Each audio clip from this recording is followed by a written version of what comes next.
கலனியாற்றின் நாகலகம் வீதியில் உள்ள மாடியில் இன்று மாலை 5 மணி அளவில் நீர்மட்டம் 3.55 அடிகள் வரை மீண்டும் உயர்ந்துள்ளது.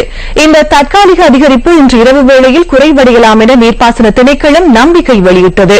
கலனியாற்றின் நாகலகம் வீதியில் உள்ள மாடியில் நீர்மட்டம் 5 அடிகளை கடந்தால் அது சிறு அளவிலான வெள்ளம் ஏற்படும் நிலைமையாகும். மானியில் 5 அடி உயரத்துக்கு நீர் நிரம்பினால் மக்கள் எச்சரிக்கையாக இருக்க வேண்டும் என திணைக்களம் சுட்டிக்காட்டியுள்ளது. கம்பஹா மாவட்டத்தில் வெள்ளம் ஏற்பட்டிருந்த மல்வான நீரிகம உள்ளிட்ட பகுதிகளில் தற்போது வெள்ளம் வடிந்தோடுகிறது.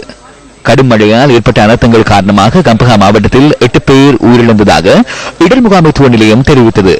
இந்த மாவட்டத்தில் 10 வீடுகள் முழுமையாக சேதமடைந்துள்ளதுடன் 56 வீடுகள் பகுதியளவில் சேதமடைந்துள்ளன. இடர் முகாமைத்துவ நிலையத்தின் புள்ளி விவரங்களுக்கு அமைய 3477 பேர் தொடர்ந்தும் பாதுகாப்பான 28 இடங்களில் தங்க வைக்கப்பட்டுள்ளனர்.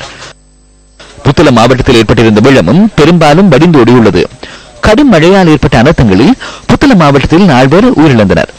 மாவட்டத்தில் 71 வீடுகள் முற்றாக அழிவடைந்துள்ளதுடன் 311 வீடுகள் பகுதியளவில் சேதமடைந்துள்ளன. கடந்த சில தினங்களாக நிலவிய கடும் மழையுடன் கூடிய வானிலையால் 94 பேர் உயிரிழந்துள்ளதாக இடர் முகாமைத்துவ நிலையம் தெரிவிக்கிறது. 1,20,129 பேர் தொடர்ந்தும் பாதுகாப்பான இடங்களில் தங்க வைக்கப்பட்டுள்ளனர்.